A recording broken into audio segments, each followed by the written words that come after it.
Today on the table, we have a Smith & Wesson Safety Hammerless, or the Smith & Wesson New Departure as it was called, and then the nickname for it is the Lemon Squeezer. It is a double-action revolver. It was produced from 1887 to 1940, just right up before World War II.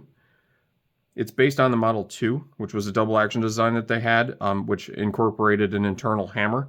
This one actually as well has an external grip safety on the backstrap, as you can see here, which functions very nice.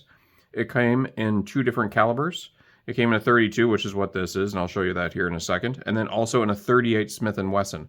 And the 38 Smith & Wesson is a much shorter. You can still buy them. I was able to find some rounds for, I have another one at a 38 Smith & Wesson that's a Webley, and it's a shorter round.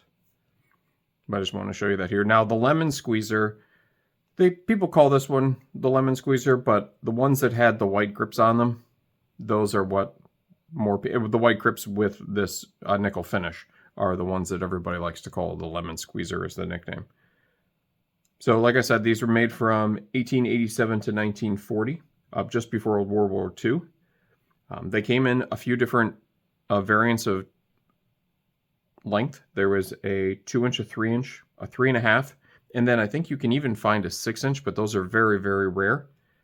They are a top break revolver, which I will show you here. It's actually, for this one being as old as it is, it opens quite easily.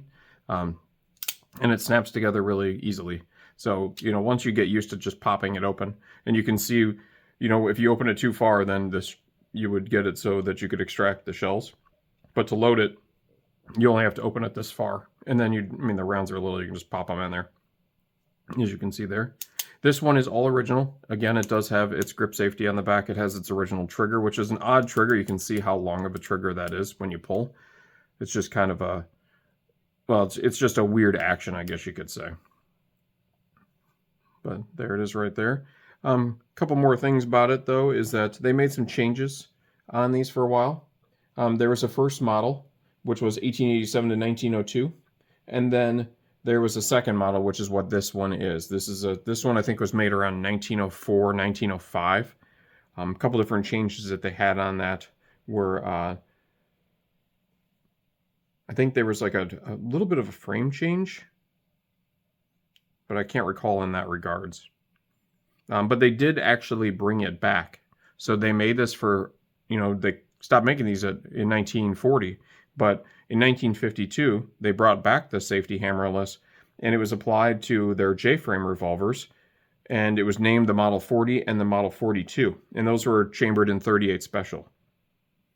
So you might have seen those. There was and then I think they called them the Smith & Wesson Centennial as well, and they made those even on the 100th anniversary of Smith & Wesson.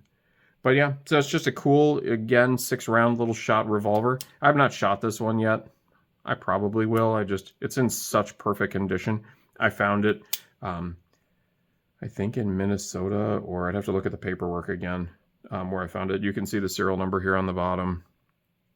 Get a better view of it here. It's a little harder to see. Trying to see if I can get it in the light there. There's the serial number there. But yeah, it's, again, all original, has its original grips too, which are in perfect condition. And then the gun itself has never been refinished as well.